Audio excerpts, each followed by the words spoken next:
Mars, anong ulam? Ay nako, lagi na lang problema ang ulam. Kaya ngayon naman, naisip namin kumain na lang kaya tayo sa labas. Eto na nga, at nag-aya ang aking mga kapatid na kumain daw kami dito sa labas. Kasama namin ang mom. Tinatanong ko naman kung siya ba ang taya.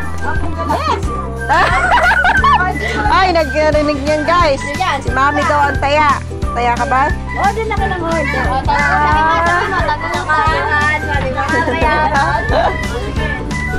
At habang kami nag-aantay pa ng order, eto nga, picture-picture muna ang mga batuta. Talaga naman pakit-kit ka. Uy, nag-aantay na yung mag-serve. Pagkain, ang sarap po. Okay.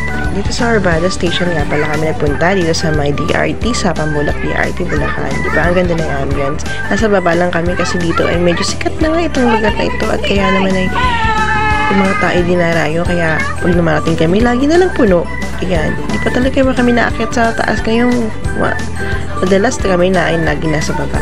Bukod kasi sa maganda ang paligid, malamig ang temperature, masarap din talaga ang pagkain dito. Kaya naman kahit mag-intay ka sa labas at mag-intay ka pa sa baba, okay lang, makakain ka lang. At ayan nga, hindi talaga sila nagpatumpik-tumpik talaga namang in-explore ng mga bata ang paligid. Ngayon pa lang kasi kami nakarating ulit dito ng halos matagal na panahon. Maliit pa si Bill noon. Kasi nga, tuwing pupunta kami dito, laging punong-puno. Gusto namin kumain sa taas. Kaya lang naman kasi, puro puno nga lagi. Kaya wala kaming choice. Dito lang kami sa baba. O, diba? Sana kasi puro taas na lang ginawa Joke lang.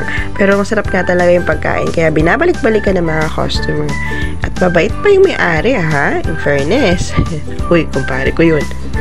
At itong mga batang to, kasama ang kanyang tita B ay walang mayo, kundi maglaro dito kung saan, akyat dito, akyat doon. O ayan, ang paligid from the front view, makikita mo agad siya kasi ang liwanag yung paligid niya, so romantic, you know?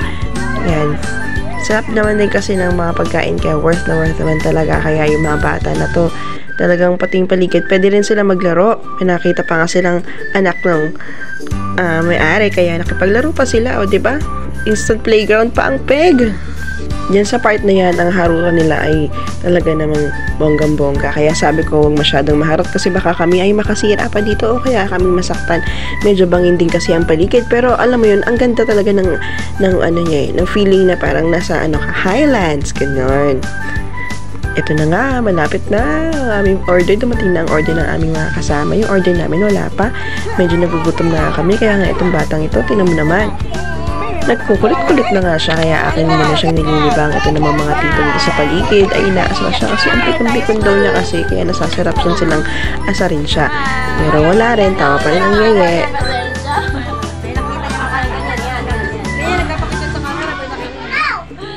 Ito naman kasing batang to, basta naharap sa kanya ang camera, putong pa-cute, kaya naman nakakagigil naman din talaga. Kahit kanya ang mga paggalit-galit moment, nakapakit pa rin naman kasi. Tingnan mo, oh.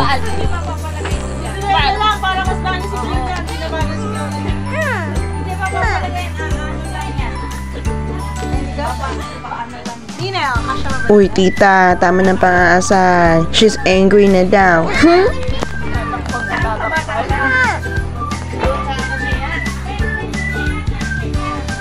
Tatakpak ba to?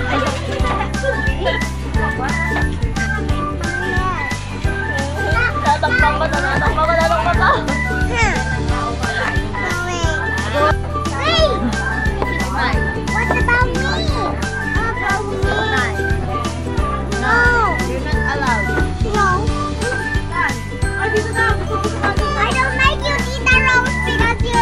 Are you hungry? Are you hungry?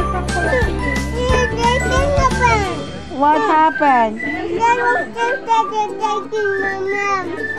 Tita Rose, you're taking my mama's glass, right?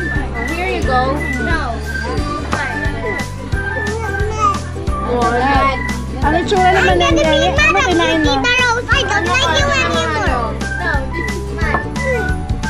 Uy, tita, tama na pang-aasal sa dalawa. Lagot kayo kay Papa. Susumbong namin kayo. At ayan na nga, dumating na ang aming order. Sarap. Sisig nga palang in-order ko. At in-order ko rin ng burger steak yung dalawa. Doon pa lang sa may counter, sinabi na agad na may-ari, Ninong kasi ni Biel, libre na daw ang burger steak niya. Ang kanyang inaanak. O diba? Naku, libre pa ang baby ko Thank you, Ninong. To give thanks to the Lord.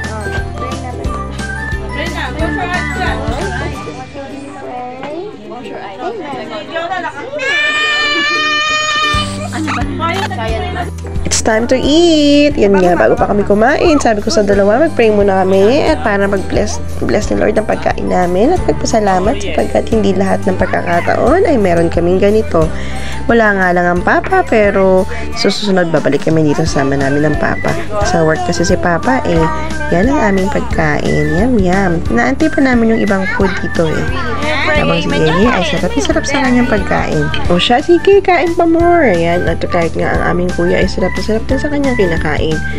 Flow lang muna. It's hot. Pinuno muna yung itlog. Siboy itlog talaga tong mga to And si Yeye naman, nagpapasubo lang sa akin dyan. At noon time na subuan ko ng sisig, naanghangan. Medyo paanghang lang po talaga yung sisig. Kaya lang, hindi naman sila pwede talaga sa mga bata. Kung talagang gusto nilang pakainin, pwede naman po kayo umorder ng burger steak. Ang sarap ng burger steak nila dito. O diba? Sarap na sarap ang Yeye. Yum, yum. At eto nga, tingnan mo naman sa sobrang sarap yata ng kinakain ay muntik pang nakaputol ng kutsara.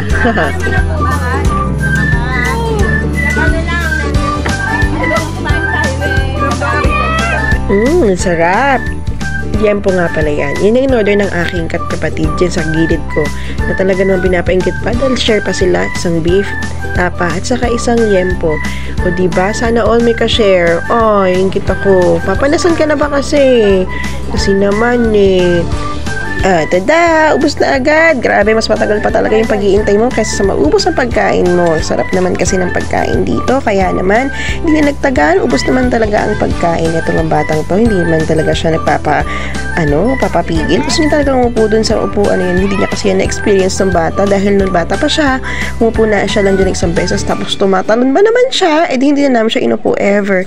Malaglag pa, bukol-bukol. Kulit kasi Uy, girl, happy ka dyan? Talaga namang feel na feel mo. Kailang lumaki sa nag-enjoy dyan Isa pa sa akin naganda dito sa lugar na to. Meron silang paupuan para sa mga may babies. O diba, kahit may baby kayo, pwede kayong kumain dito kasi makakaupo sila dito sa upuan na to. Sa high chair for babies lang. O you can move freely. Pwede mo silang paupuin dyan, pakainin dyan kung anong gusto mong gawin dyan. But you can eat on your own then. O ayan, sige, pagkatapos kumain, mabubudol muna tayo. Siyempre, ututuin natin para malay mo, ilibre tayo sa pagkain. Oo. Dito lang. Sa personal, hindi gano ang ganda-ganda mo dito. Bi, ang ganda mo. Loves, ang ganda mo. Ang ganda mo talaga dito, pe. Wala pang bayan na kinain mo, be. Uy, ma'am, naalala ko, sabi mo, taya ka, di ba? Bayaran na. Uy, ma, bangon na dyan. Bangon na dyan. Tayo pala. At bago umalis, syempre, huwag kakalimutan magbayad. Naku, huwag kayong mag-1, 2, 3 dyan, ha, guys. Masama yan. Baka di na kayo makaulit. Itong batang to naman, uuwi na tayo't lahat. Talaga namang kinabit pa talaga yung harness. Happy ka dyan? Yeah. At bago natin tapusin ang video na to, gusto ko lang ipakita sa inyo ang video in the point of view ng Tita Rose na talaga namang sinasadya niya talagang asarin ng batang ito. Papa.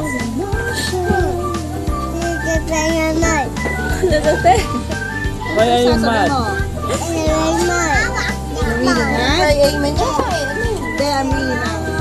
Bakit ba?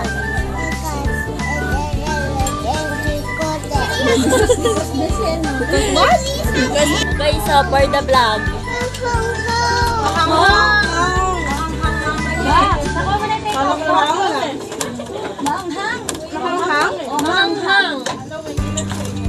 Uy, tama na yan. Pagkain na naman ulit. Abay, hala, pauwi na nga ang edit natin. Tapos pagkain na naman. Talaga bang nasarapan sa pagkain? Sige na nga. Yan na yun. Pinapakita ko lang sa inyo yung point of view ng Tita Rose dyan. Kasi sayang naman yung effort niya dito. Haha! Baka pag hindi ko sinaman ako, hindi na ako suportahan. Tinan nyo ano sinabi niya dito Baka supportive sa'yo, tinutulungan kita mag-vlog.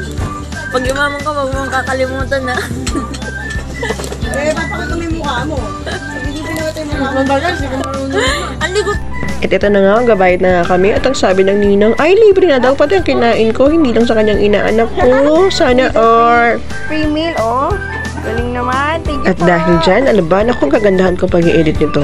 Joke lang, kahit hindi naman nila kami ilibre, talaga namang masarap po talaga ang pagkain at maganda ang lugar.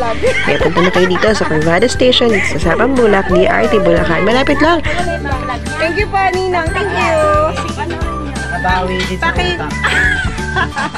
Paki-endorse mo, nasan mo ba itong ano na to? Ha? Ano pong restaurant mo ito? Welcome to Corbada Station. Ako po yung pinakamasarap. Open po sila almost every day. Start sila ng 7 p.m. Pero medyo bilisan nyo, agahan nyo kasi madami talaga laging tao Thank you dito. po. Nag-bless na pa. Thank you po. Flying kiss. Flying kiss. At naku, ayan, busog ang mga tami. Uwian time na. At nag-iantay na kami ng sasakyan dito para makauwi na makapagpahinga. Bye, Corbada Station. Thank you. We will come back again. Sana hindi laging puno. Ay, joke lang. Sana pala puno lagi. Bless you. God bless you, Ninong and Ninang. Eh, paano naman kasi kapag laging puno, hindi kami makakain sa taas. Haha, sige na nga. Bye-bye na. Good night, everyone. Say good night to these kids na talaga naman nag-i-enjoy kahit sa sasakyan. Thank you for watching. See you on my next vlog. Bye-bye.